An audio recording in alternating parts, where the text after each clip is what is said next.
Just right here in front of us, guys. Right now. They'll come back. They're turning.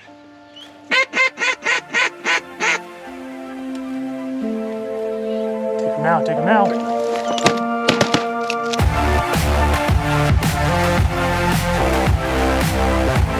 Alright guys, welcome back to another episode of Corn Fed Outdoors. We're out here again. Today, we're duck hunting. Got an A-frame blind put up. These birds are wanting to go into a canal. Let's see if we can find them. Let's get going.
Alrighty guys, welcome back to another episode of Corn Fed Outdoors. Sorry it has taken me so long to get back to this. The video you're watching before this is actually from like maybe 2 weeks ago before I left for Washington State with my buddy JT.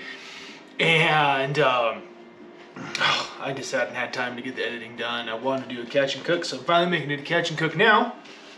I wanted to do goose breast gumbo, but I froze all the duck breast gumbo, but I froze all the duck breasts and I put them in the different freezer and I found some goose thighs. So you can use this with duck breast, you can do this with pheasant, you can do this with chicken, you can do this with goose thighs, you can do it with duck thighs, you can do it with a whole duck, however the hell you want to do it.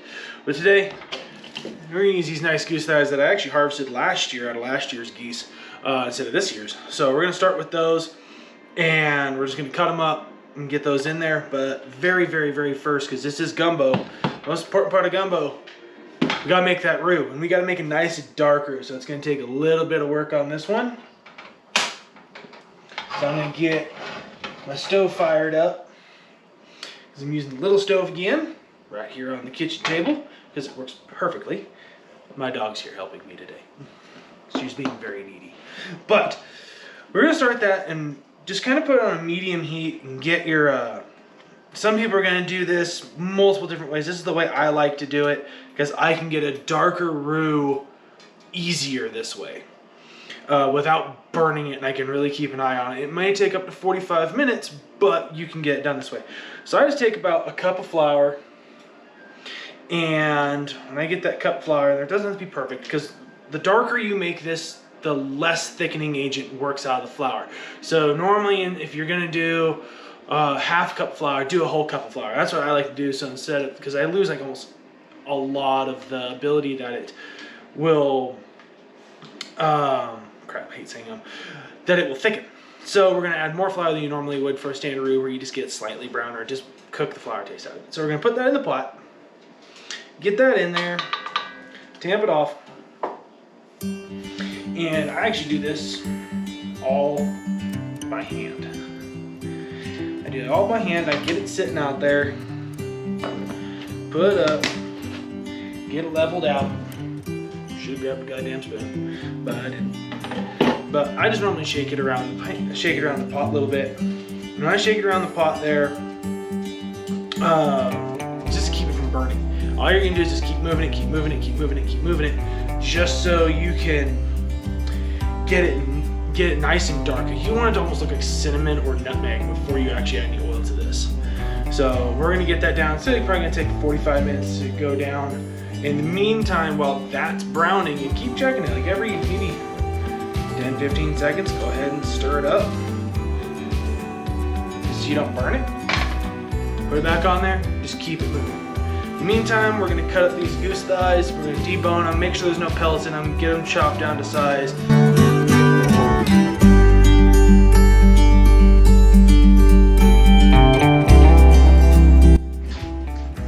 guys, we're about halfway done with the roux here. If you can tell, you might not be able to just because of everything else, so we'll drop something white in there. See how white that onion is compared to that flour? So it started about as white as this onion. And it's almost a shade of cinnamon. So that's about where you want it to be. I like it between cinnamon and milk chocolate. That way when I add the oil, it's very dark. And that's how I like mine. If you like yours lighter, like an etouffee, go for it. But I like mine dark.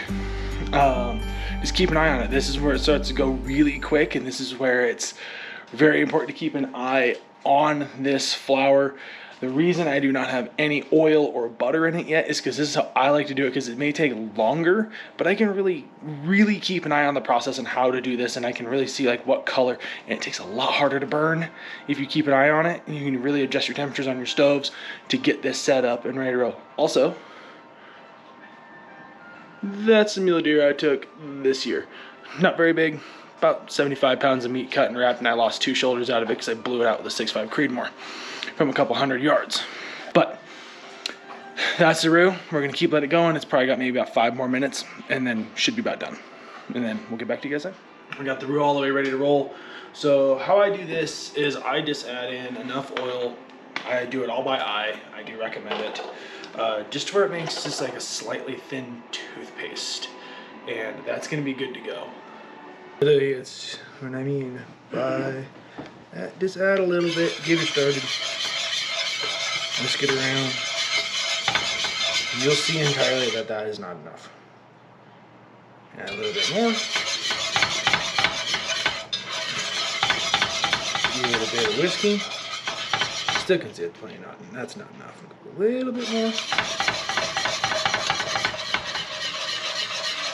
There we go. Just add the rest of that. And that looked like it was the ticket right there. Remember, cast iron pot, very hot.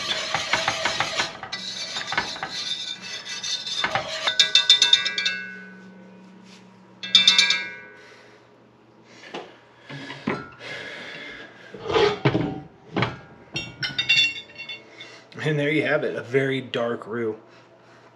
So I can tip that up for you. And we're actually gonna drop that. I'm gonna scoop my heater, my stove, a little stove over. And we're actually gonna drop that. Just make sure my knuckles are covered. All right.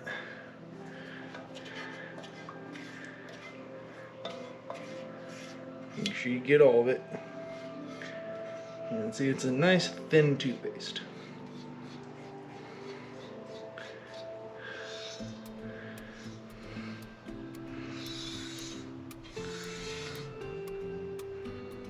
It's nice and dark, just like you want it. I like mine nice and dark. It makes a huge difference in the flavor to me. So we're gonna do that. Put that back on there, and then we're actually just gonna take this and set this off to the side. Alrighty guys, so the roux is done. Now, we're gonna fry up the goose thighs that we already have ready to go, that we already cut up, taken care of. There's no bird shot, no, I checked. We're gonna take those, we're gonna fry them up on the stove. Give about medium heat. And I would say for you guys, unless you have it, use butter. But today, I'm frying some goose. I'm gonna use some more beef tallow because I gotta use it because I'm about to make a bunch more. So we just added all the goose thighs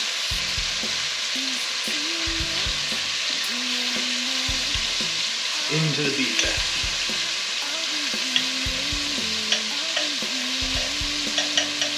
You can do bacon, you can use butter, whatever you want. But now we got those in there browning, and we don't want to cook those to well done. Do not cook them to well done, don't you do it. But we're gonna take them.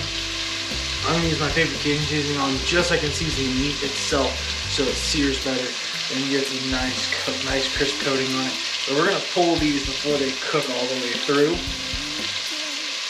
just so they don't get tougher than a tire. This is done. So we're gonna throw a couple pads of butter in there. Get the butter in, let the butter sit, get it nice and hot. fact, there's already some grease in there from the goose breast. And from that, we're gonna add the Holy Trinity, which is your bell pepper, celery, and onion. And you can't forget the garlic.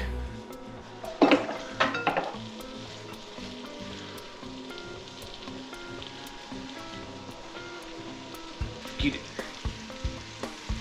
So put all those in there. Right, once you got that all in there, just go ahead and give her a good old stir. You notice you have a bunch of burnt bits on the bottom from when you did your goose, your duck, or your chicken.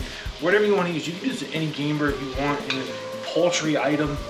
I'm pretty sure you could do it with pork too. Pork and beef. But mainly I do, like, actually my buddies down south, they do this with coots. It's actually very, the first time he ever asked me, he's like, y'all do any of them, shoot any of them poodoos?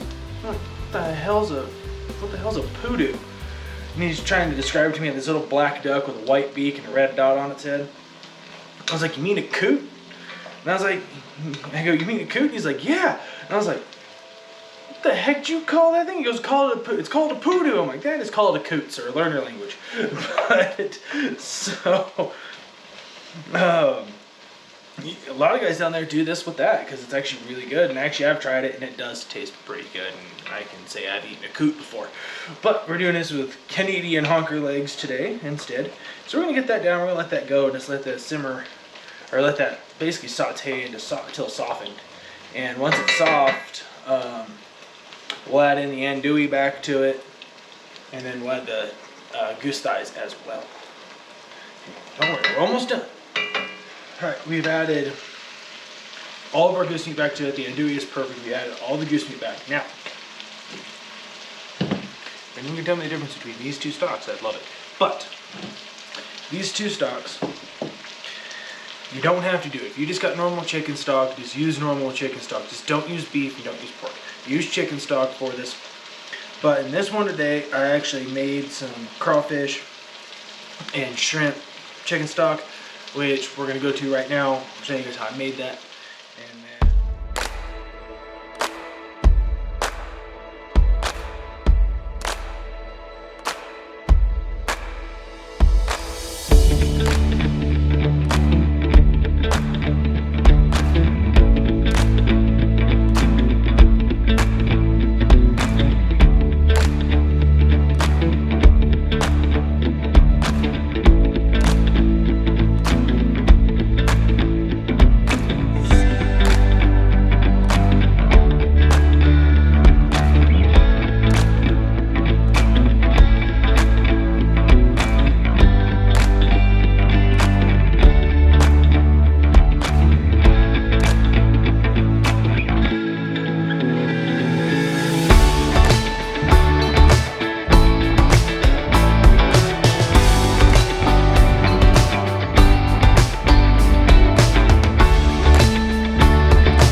that's how I made this. It's super simple to make. You can easily get through it all.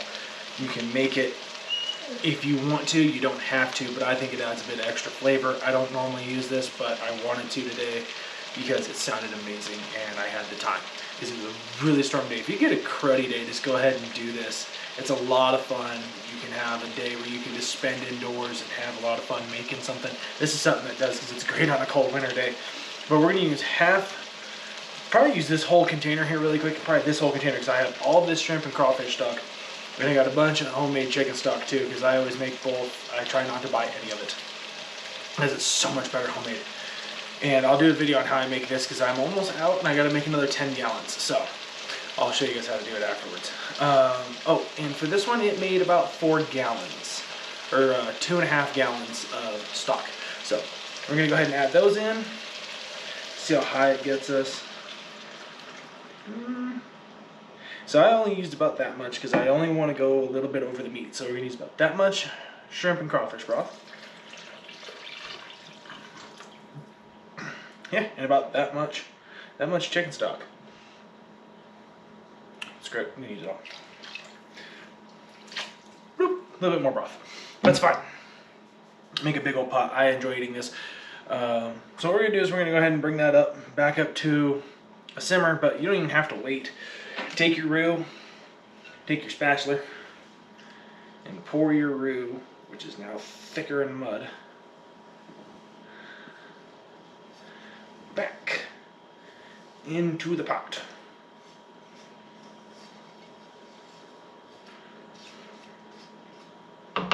This looks like a chocolate bar at this point. Tastes better than a chocolate bar though. But we're gonna take that and we're just gonna mix that all up, and then once it thickens and everything changes, you're done unless you want to add, which I'm actually going to add crawfish tails that I use from stock, and some shrimp tails also that I use the head and shrimp skins from those as well. And I'll add some parsley, and that's basically about it, guys. So we'll come back at the end product and we'll show you what it looks like, get it all done, give it a taste test. Forgot to say, guys, don't forget your Worcestershire sauce and your Louisiana hot sauce. Get it both done, get them in there. I'm probably gonna say, I like it with a lot of Worcestershire sauce, so I'd say a quarter cup. If you're doing this big of a batch where it's got 2 quarts of stock in it, do a quarter cup of Worcestershire sauce. And however hot you want the damn thing. So go from there. If you're not sure on how much to use on this, flavor it until it is good. But I will say one thing: use your put Worcestershire sauce in it. It tastes freaking awesome. We got it in. The roux is done its magic. It's got nice and thickened up. Sitting back here, got all the shrimp, crawfish added, hot sauce, Worcestershire sauce. Goose is done and cooked. It's not super tough, but let you know, goose is always gamey. So, like I said, you can do the same thing with chicken. You can do it with duck. You can do it with dove. You can do it with pheasant. You can do it with quail. You can even do it with grouse. Go ahead and send it through. I just had some goose because I like gamey goose personally. I don't think it's that gamey, but some people might think it is. So all we're going to do is we're going to take that. We're going to plate that up now. All right, now that we got this all done and plated up, we're just going to simply add this in for me and my buddy. We're going to pair this. Actually, a really nice thing from Bearded Viking Meat Company. This is actually their Viking's blood, and I think it pairs very well with this. You don't need a whole hell of a lot. It's very good, very bold. It'll stand up to the flavors that we get in this gumbo. But that's it. And that's it, guys. That is the whole shebang for the day and the duck hunting trip. Let you know, like I said, I just came back from Washington this week. I have a video coming up from Washington State that was from us crabbing, clamming, and doing a catch and cook out of my dad's house. So we're going to do a little bit of fun out of that. See you guys in the next episode of Corn Fed Outdoors. Thanks, y'all. See you guys.